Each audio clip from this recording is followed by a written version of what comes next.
All right, let's move on to segment 3, and we're calling this one A Job So Easy, Maybe We Could Even Do It, Cedric. I don't know.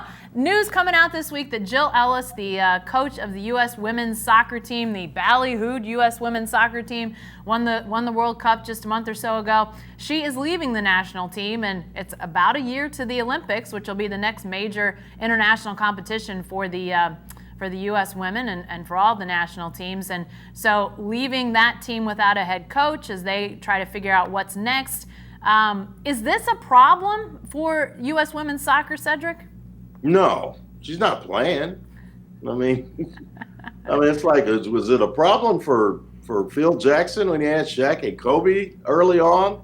Was it a problem for Steve Kerr when the Golden State Warriors are healthy? I guess Luke Walton coached the Warriors there for a while, so that worked out all right. And he only lost like one game. He's like 28-1. Yeah.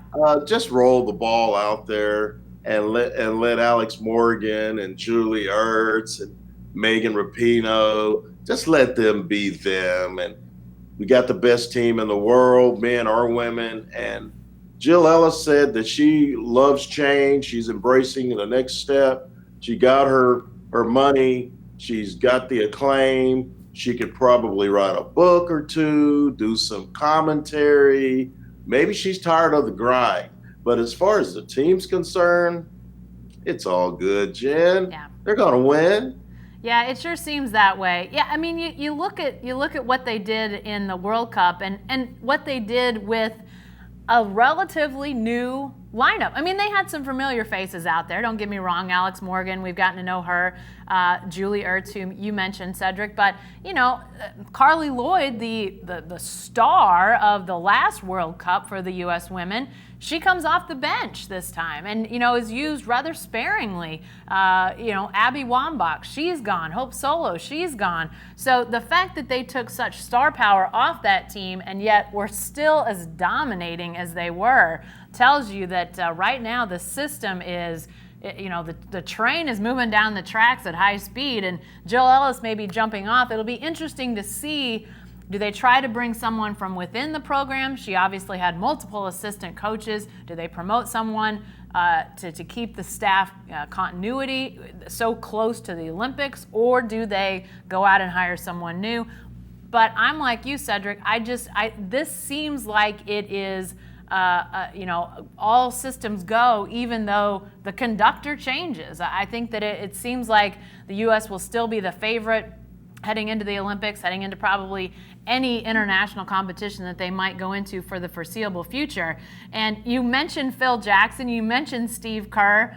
I mean, is coaching the U.S. women's soccer team, could that potentially be the easiest coaching job in all of sports? I mean, I guess it's not, without its pitfalls and perils, but is there anything easier than that? I don't know, man. I know that every great team has to, the coach / manager has to massage some egos or whatever. But at the end of the day, talent wins. The most talented teams usually win. And if you can keep them from killing one another, like Phil was able to do with Shaq and Kobe before that thing disintegrated, great things can happen. So they've got great young players coming up. You mentioned Carly Lloyd. She's 36 years old, so they were able to bring her off the bench, and she can still get it. She can still play. So I think as long as you keep having the talent that keeps recycling itself into the program, good assistant coaches hopefully will become really good head coaches, and great players will win when it matters the most. So Olympics coming up. I got my USWNT banner ready. I'm ready to watch these ladies get busy once again. Yeah, got your scarf going. Yeah, I think you hit on something that is absolutely the truth when it comes to jobs like this one. Whether it was Phil Jackson with those stars or Steve Kerr even in more recent memory with the Warriors, and now probably as you look around the NBA, you're going to see this having to happen more often with coaches, is managing multiple superstars at once. It becomes, part of your job is the X's and O's, but a lot of it is the psychology of the team. How's everybody getting along? How are they feeling about playing time and shot distribution, and is everybody moving in the same direction? And I do think that there was some of that Jill Ellis had to deal with this U.S. women's national team that went to the World Cup.